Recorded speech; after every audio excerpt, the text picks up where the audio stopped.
पनौती अमावस्या की कथा। ओम नमः शिवाय। जय पितृदेवो भव।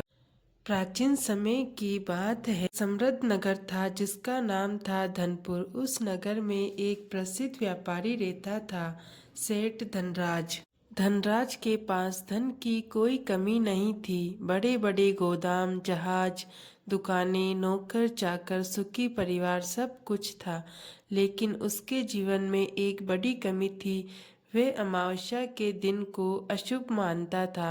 वह कहता, इस दिन न पूजा करनी चाहिए, न दान, न कोई शुभ काम। यह दिन केवल दुर्भाग्य लाता है। उसे किसी साधु, ब्राह्मण या बुजुर्ग की बात पर विश्वास नहीं था। एक बार भादवा अमावस्या आई। उस दिन धनराज ने जीवन का सबसे बड़ा व्यापार करने का निश्चय किया। उसकी पत्नी ने कहा, स्वामी आज अमावस्या है, कम से कम शिवजी का नाम ले लीजिए, पितरों के लिए दीपक जला दीजिए। धनराज हंस पड़ा, ये सब गरीबों की बातें हैं। धन मेहनत से आता है, पूजा से नहीं। उसने बिना किसी पूजा पाठ के अपने जहाज समुद्र में उतार दिए। लेकिन उसी रात भयंकर तूफान आया। समुद्र में लहरें उफान पर थी। धनराज के सभी जहाज डूब गए। सुबह होते होते समाचार आया, सारा माल नष्ट हो गया। यह थी पहली पनौती अमावस्या, धन की हानि। दूसरी अमावस्या, घर में कलेश। कुछ समय बाद अगली अमावस्या आई। धनराज का मन दुखी था, पर अहंकार अभी टूटा नहीं था। उस दिन उसके घर में बेटे ने पिता से झगड़ा किया। बहू बेटी में विवाद हुआ। पत्नी रोती रही। घर जो कभी मंदिर जैसा था, आज युद्ध का मैदान बन गया। धनराज गुस्से में बोला, देख, मैं कहता था ना, अमावस्या केवल झगड़ा और दुख लाती है। लेकिन वे ये कभी नहीं समझ पाया कि अमावस्या दोषी नहीं है, दोष हमारी अवहेलना का है। अब तीसरी अमावस्या आई। इस दिन धनराज गंभीर रूप से बीमार पड़ गया। शरीर में दर्द, मन में भय, रातों की नींद चली गई।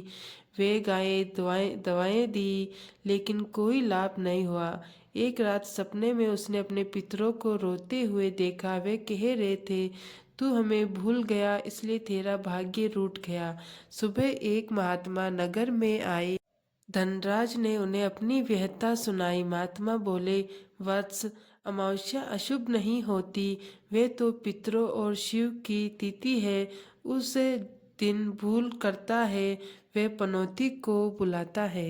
महात्मा ने कहा, आज से हर अमावस्या पर पीपल के नीचे दीपक जलाना, पितरों का स्मरण करना, शिव का नाम लेना और 3 पनौती अमावस्या की कथा सुनना। धनराज की आंखों से आंसू बहने लगे।